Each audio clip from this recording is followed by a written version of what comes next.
So it is being revealed that Nova's book is going to bring a world of hurt for the Baudelaire family.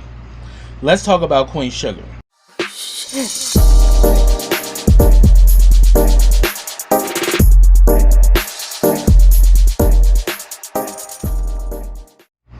Hey, what's up, everybody? Welcome back to KRS TV. This is your boy Kenny, and this is Queen Sugar Season 4, Episode 2. And the name of this episode is I No Longer Imagine. This was a really good episode, and I'm going to be honest with y'all. I am really going to be coming for Nova's ass this season because Nova really is just in this frame of mind that this book is going to be helping a lot of people. But the people that it should be helping should be your own family, and yet you're bringing a whole bunch of problems and drama for them. And it's like she's completely oblivious to it in a way. So let me begin with this episode. The episode begins, Charlie goes to see Ralph Angel. Remember, she told Ralph Angel, don't read the book. But Ralph Angel's hard-headed, so he read it, the part where they're talk where she was talking about Blue not being his biological child, and she did put it out there that Ralph Angel was literally like a fuck up, because of him being a convict and all of that. So we see that Charlie, goes there to see Ralph Angel, and we see that Ralph Angel is really upset, rightfully so, because he lets her know that he read Blue's chapter and that, she made me out to look like I'm just nothing but a good for nothing convict. And he was saying that, here it is, I just had this, and it is true about Ralph Angel. Like, he literally just got off of parole. He just had this great moment, of euphoria to literally get knocked back down, beneath the, literally to get knocked back down again. And he was like, it's like every time I turn around, I'm always being kicked back down to the ground. But then Charlie lets Ralph Angel know that she has a plan. Then we see, Hollywood is reading the book in the office, at Vi's Prize Pies and Diner. Vi's looking for him, and they say he in the back doing inventory. She come back there, he hides the book, and she's like, I don't need you back here doing inventory. I need you out here helping me out with these tables and stuff. So he's literally reading the book, but he's literally hiding it from Vi. And we see that even while Ralph Angel is at work, working the fields, he's completely spaced out of his mind because this book has literally just taken a lot out of him. So what ends up happening, he decides to go and pay Nova a visit. He comes in there with the whole book, and the funny thing about it, this heifer literally named them as the table of contents, because the part about Blue, the title is called the table of contents. The title is Mysteries in Blue, which is the section about Blue and everything that comes with Blue. And if anything, Nova tries to put on that that speech that this book is going to help so many people, and Ralph Angel's like, I don't give a damn about so many people. This is my life. This is about my son. Like, what the hell were you thinking? And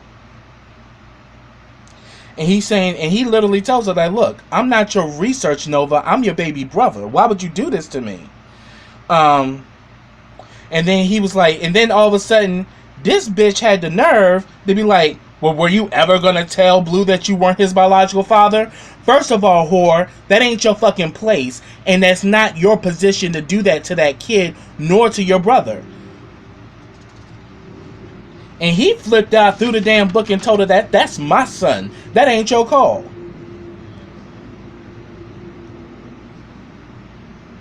And then he literally gets to the point where he tells her that, look, if me and you didn't have the same mommy and daddy, I will call you the son of a bitch that you acting like right now. I was like, wow. And then we see that Michelle, her purpose, because at first she thought it was Michelle that knocked on the door, but it was Ralph Angel. Michelle, her publicist, finally shows up with her team, and she's like, "Hey, superstar, what's good?" And then she sees, obviously, it's a tense situation that she walked into, and she asks, "Who is this?" And Nova tells her, "Oh, this is my brother." And she was like, "Oh, Ralph Angel." And she says, "Your story was very heartbreaking. I cried twice." And they go in the back to set up, because they're about to, do some work with Nova and everything. So Michelle goes in the back, and then all of a sudden Ralph Angel gets up and tells Nova, don't ever come around my son ever again. You lost that right, superstar," and walked the hell out. And I was like, and Nova is just, I'm like, bitch, what the fuck you think was gonna happen? Do you think people were going to praise you by telling all their business? So then we see that Nova is, doing some photos with Michelle, and we really see that she's really obviously shooken up by this whole thing that, by everything that just went down with her and Ralph Angel. So now she just got one the first indication she had was from Hollywood, but she's now starting to feel it, when it came down to Ralph Angel coming to her house, calling her ass out. So she's kind of shooken up and everything, and, Michelle lets her know that, look, when you're about to reach, fame and fortune, not everybody can come along for the ride. And Nova's like, but this is my family, though. And she says that, I just want to postpone the release, so I can do some reworking to it. Michelle lets her know, I'm sorry, honey, it's too late for that. It's already in publication, and, the presses have gone out, and there's nothing I can do. So she tried to slow it down to try to see if she can go back and rework some things so that the book could come all better. But boo-boo, you wrote what you wrote, and it's already in publication, so there's no going back. So that let me know right there what Charlie has planned is not going to work, because it's already been put into print. So there's nothing that Charlie can do to stop the book from coming out. Because we definitely saw in the last episode, Charlie was calling her attorney to try to get a cease and desist. So then we see that Charlie, Ralph Angel, and Hollywood are meeting at the diner. Ralph Angel admits that he went to go see Nova, which pretty much Charlie's like, didn't I tell you not to do that? Like you're not, like, my plan is not gonna work if you're out here acting like a hothead. And then all of a sudden he gets defense, like, what you trying to say, Charlie? I'm like, Ralph Angel, like, come on, bro. You do have a tendency to go off when you mad, and he just went on this whole thing because you know Ralph Angel don't listen. He hard headed. He the baby of the family. It's normal. So they sitting around talking about the book and everything, and then all of a sudden we see that they start talking about, like, Aunt Vi, and Charlie's like, look, we need to sit her down, before Nova gets to her. And then, like, all of a sudden they was like, yeah, because when she finds out about what Nova put in that book, Nova's gonna wish she was never born. And I'm like, I completely agree. And then we see that Vi walks up to the table. It's like, what y'all talking about? And Ralph Angel says, oh, we talking about a bully that's been messing with Blue at school. She's like, oh, well, you can just give me the number to the parent. I can handle that. And they was like, oh no, we got it under control and everything. But everybody knows they're not telling the truth, that they hiding something. And obviously, and I remember, and then after Ralph Angel leaves, Hollywood and Charlie talk. and then they pretty much says that, shoot, you thought it was bad what he was saying about Blue. I mean, it's just as bad because she also talks about the night that I found, Blue and Darla when he was locked up. Because Nova did ask, did you read the whole book? He's like, no, I just read the part where you was talking about Blue. That's the only part I read. So I'm like, there's a lot more in that book than you realize, because she talks about Darla being strung out and being a prostitute, and how they found Blue where he was literally, malnourished. So I'm like, wow, Nova done told every damn thing into that book. But Charlie's like, look, I'm working to make sure that that book doesn't see the light of day. Then we see that Ralph Angel takes Blue to a birthday party. He runs into, I think her name was Desi or Nessie. If y'all remember her name, put it down in the comments. But, the girl that he had met a while back in episode 1. They run into each other again. Joie and Blue have become friends, and they're at this birthday party. They're there to hang out with each other, and we see that the two of them connect. And there's some real chemistry between Ralph Angel and this woman, and they got a lot in common. But we come to find out that she's a public defender, and immediately that just scared Ralph Angel, like, because here it is, he's now a free man because he's no longer on parole, but it's like, she's pretty much a public defender, so it really kind of puts him in a really odd place, dealing with the system and how we're treated by the system. But we see that they go hang out in the mall, they talk, and they go get massages and everything, and she has to tell him that, honey, you need to relax and enjoy it. Let the massage do what it's gonna do. Like, you gotta relax. And he's like, I am relaxed. I'm like if that's relaxed, I'm afraid what it's gonna be if you angry. Like but her not knowing that, Ralph Angel is really dealing with the weight that when this book comes out, how is it going to affect his son, and how is it going to affect anybody that he's attached to. So he's definitely got that on his mind.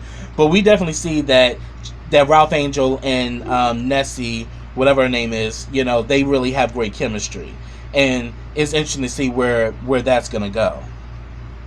Then we see that Charlie goes to get Micah. He has been spending a summer in Europe.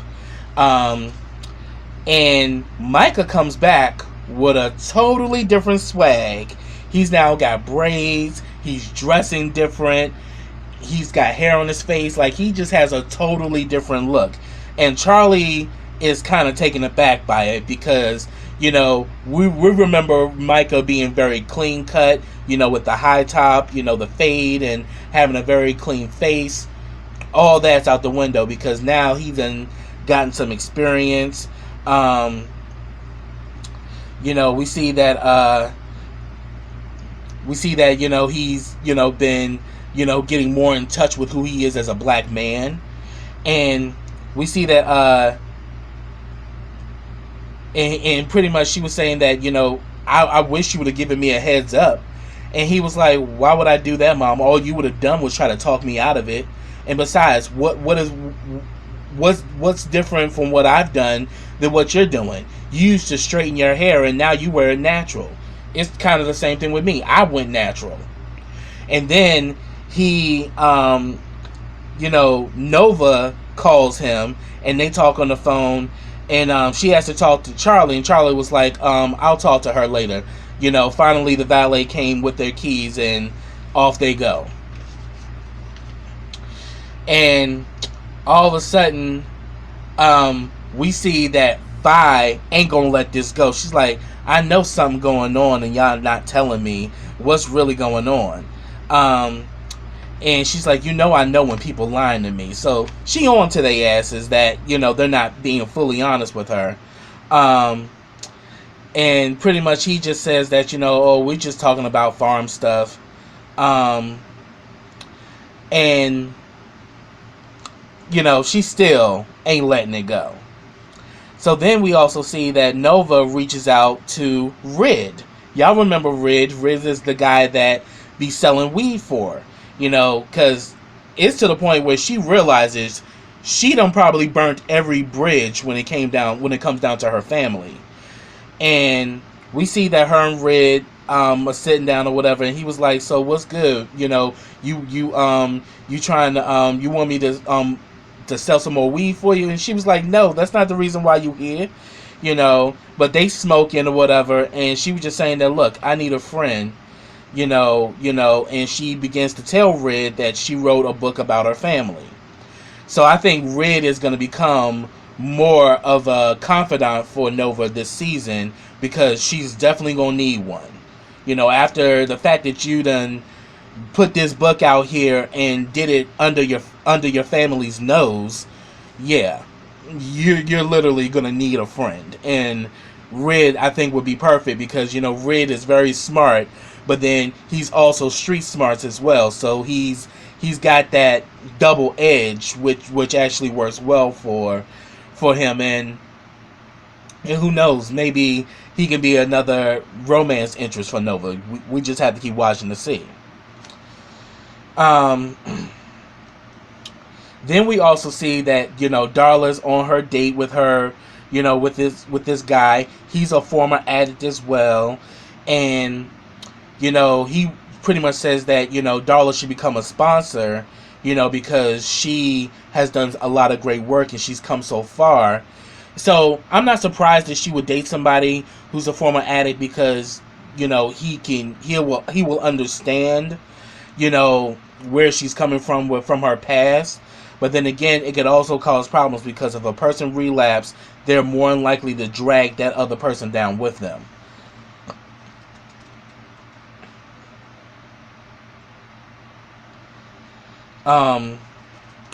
So then after that, after we see Darla on her date, Aunt Vi, because what happened is that Hollywood hid the book in the office when she came back there to find him.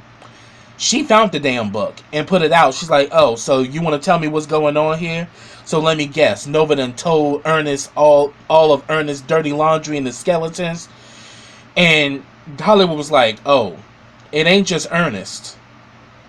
It ain't just Ernest, baby. But, you need to read that book."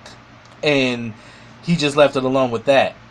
Then we see a scene with Charlie and Romero. I'm loving me some Romero, because he's definitely that balance to Charlie, and she needs that. Because she's pretty much, Charlie is talking about she's trying to do everything she can to get this book from coming out. Romero's like, "Look, the fact that you're trying to stop this book is going to make you look like you have something to hide. And it's just going to make people fish for it more." He's just like, "Look, just let the book come out and then just deal with things and, post that, And he said that, "Look, for one, I'm not going to read the book. If you don't want me to read it, I won't read it." But then he's saying that you need to talk to your sister. And she was like, she don't really feel like talking to her, because Nova has been calling Charlie back to back to back, and Charlie's just been letting it go to voicemail. And he was saying that, "Look, this may be a situation where you can't fix, but a situation that you're just gonna have to live through." And I'm like, this is so messed up. Charlie just had, oh, forgive me, y'all. Charlie just had this great moment where everything is working out for her, as far as her relationship, as far as her business, and now she's being thrown into another toxic situation. Then we see that Micah's hanging out, with his crew, whatever. We know that I think his name was Drew. Drew's pretty much now in juvenile detention, and they pretty much are touching bases with him, and they have a different rapport with Micah now, because they see how Micah has grown, as far as it's not only as far as his look, but also as far as his outlook on the world. And then we see Kiki, and I'm like, oh shit, Kiki. I like Kiki for Micah, you know. And we see later on that they go out or whatever, you know, Kiki and Micah. And you know, one of the dudes bumped him, which was a white guy, and they knew each other, and he was like, yo, what's wrong? Like he's like, yo, excuse you, bro. He was like, oh dang, Micah, like I almost didn't recognize you. I see you've been watching Black Panther too many times. And he was like, what you say? And white dude kept laughing, and Micah proceeded to whoop his ass. Then the other guy, you know, tried to attack Micah. Micah fought him off and then literally whooped dude's ass. So I'm like, see, when he said what you say, you should have took that shit back, but y'all thought that shit was funny and y'all kept laughing and he went the fuck off. And then we so after that, we see that Ralph Angel brings Blue home to Darla, and we see that Darla is kissing her date. And we see that Ralph Angel feels some kind of way, and I'm like, you're still in love with this woman. You're still in love with Darla. Even through all the shit that y'all been through, you're still in love with her. And they actually sit down and they have a conversation, and he was like, so I see that you was you know, that you out with your guy or whatever. And she was like, look, I don't want to know I don't want to know about who you're dating. You know, I don't want to discuss about who I'm dating, because that's going to make me question about who you're dating, and I don't think I can deal with that. And it's obvious that Ralph Angel can't deal with it either. And it's plainly obvious the chemistry between Ralph Angel and Darla is undeniable. Even though they done moved on to other people, they still had that thing for one another. It's like, I think eventually they probably will come back to being with each other. It's just that time needs to heal the wounds. So, but I can honestly say I'm actually here for Darla this season. You know, Darla's definitely has turned a new leaf, and she's been keeping up with her sobriety and with, you know, moving on with her life. But then again, this guy that she's dating, you know, I'm kind of on the edge of it, because, you know, he's a former addict and so are you. And we don't know how far he is in his sobriety where he could easily pull her back down. So we see that Micah goes to Nova, where she dresses his wounds and everything after being in the fight. And he was saying that, you know, he said that the reason why he got pissed off is because the fact that he was mocking Black Panther, it was like he was mocking our culture. And he says that if you really want to take down a people, you know, you take down their culture and you laugh at it. And that's what angered him. And he's saying that, you know, I've kind of taken a turn. I have zero tolerance for the bullshit. I'm not going to be taking any more crap, you know, from anybody. Tell me then, why the fuck does Nova give him a hard copy of Blessings in Blood? I'm like, oh my God. So now Micah already, you know, his emotional and aggressiveness is at an all-time high. And then with all the shit you wrote about his mother, do you think that this is going to go well with Micah? But I'm like, see, but we see that, you know, Nova has a very strong kinship and connection with Micah. And well, we definitely saw that, you know, being displayed in this episode. So then afterwards, we see that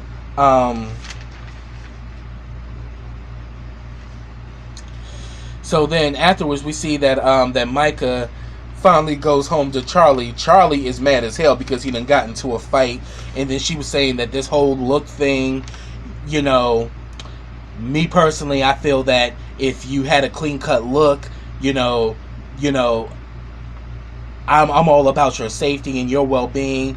And my whole thing is that if you didn't actually have all of this, you wouldn't be targeted and all of this. And she's saying that, yeah, I love there's nothing wrong with the look, but me personally, if you had a clean cut fade and had a clean face, you know, you're just, I'm more grateful with that, because at least people aren't judging you. But then Michael's like, look, I'm not changing who the hell I am for anybody. You know, I'm not gonna stop being who I am, and I'm not gonna try to change my image to fit into a box that's not gonna give me a damn thing. So then she was like, oh, so I take it you've been talking to Nova. And he was like, Aunt Nova has nothing to do with this, but since you want to bring her up, remember when she pretty much, she brought up the fact that when it really came down to it, when I got locked up and I had, you know, urinated on myself, she was the one who saw me for where I was at and covered me up, while you and Dad were arguing in the damn parking lot and didn't give a damn where my state of mind was at. So the person who was really there for me was Aunt Nova. Oh, that fucking set Charlie off, because Charlie then decided to show up at Nova's doorstep, got her ass up out of bed to say, okay, I'm ready for your ass now. Let's talk. So she pulls the shift. She pretty much turns to her part in the book where she talks about Charlie. And Charlie begins to read it, you know, about her being half white and how she used her skin as a shield, you know, and, you know, to get to barter every deal, to get into all of these doors, you know, at the expense of black bodies. And that, you know, and that her honey skin is the reason why she's been able to do the things, is that her honey skin is the reason why she has what she has. And I'm like, this is obviously, you got some serious maliciousness and hatred for your sister, and it's obvious how the way you wrote it in the book. And she was trying to say that, look, I was just talking about, you know, about how people are being oppressed, and, you know, talking about rape culture, and Charlie wasn't buying this. She's like, you can shove that up your pretentious ass. You know, this is 300 pages of displaying how much you hate me, your only sister. Like, this is betrayal, is what this is. You know, but she's like, but the thing about it, Charlie, you know, everything I said in that book is public knowledge. I didn't make up anything. But she's like, are you out of your damn mind? Are you serious? Rape culture? Like, seriously? But she said that, well, the thing is, because of your devout protection of Davis in that situation, it was as if you were promoting rape culture. You rather believe the man instead of believing the woman who was violated. Yes, and she believed her husband because she thought her husband was innocent. But then again, when she found out the truth of the situation, the fact that the two of them did have an affair, and the fact that he did kind of set her up to get raped, even though he didn't rape her, you know, she completely cut ties with Davis. That's when she finally decided to divorce his ass. And she didn't pay her off to keep her quiet. She also donated to a charity of her choosing to help people who have been sexually violated. So, as much as she wants to try to sit up here and try to play Charlie like Charlie's like this messy person, Charlie is actually very good in how the way she moves, and she's a master at business. So after they had that exchange, when Ralph Angel threw the book earlier, he broke a picture of Charlie and Nova when they were kids. Charlie sees that picture, rips the picture in half, and walks out. And you can just see Charlie. Charlie was just in tears because she's hurt that her sister portrayed her in the worst way. And I just really think that, yeah, Nova has always been jealous of Charlie, because Charlie grew up a child of privilege. You know, she grew up in wealth.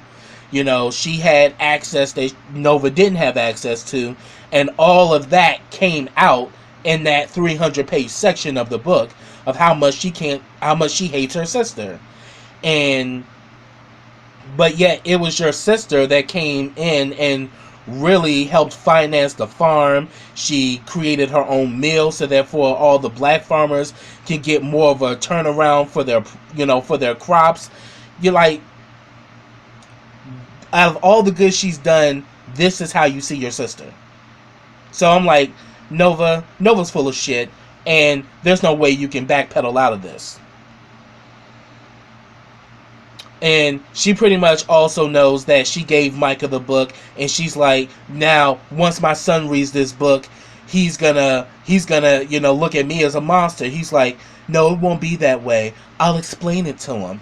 I'm like, bitch, if you gotta explain shit, then obviously the way you're putting it out there, people can draw their own conclusions, which is not a good thing. So then we see that Aunt Vi finally starts to read the book, and they talk about, strong black women, and then, having your spirit broken, and, my Aunt Vi's spirit was broken by my Uncle Jimmy Dale. Now, we see in this episode, there's a guy throughout the episode, he's traveling, he has a very, very, very, way about him that's very shady. But he gives good conversation, and he has this, allure about him, but you can tell that he's sneaky, and that he has some way about him, because he says that, I'm on my way to town to see an old friend. My old friend just got a new diner and a new business, and I want to check in on his old friend to see how they doing. And then we see that he goes to check in at a hotel, which is actually right across the street from Vi's Prize Pies and Diner. And we come to find out that the guy, and he's played by David Allen Greer, is fucking Jimmy Dale. So I'm like, Jimmy Dale is coming there to cause some more drama. And my whole thing is that, what the fuck tipped him off that he came there? Did he read Nova's book? Like, how the hell is he back in town? Because Ernest drove him out of town a long time ago, and then all of a sudden now you show him back in town. What's really going on? So, that's what I have, everybody. If I missed anything, put it down in the comments. I'd love to talk to you about it. But, subscribe to my channel. Click that bell so you get notifications every time I drop a video. Also, follow me on all of my social platforms. I have them all listed in the description box. Excuse me. I'm a little under the weather. But yes.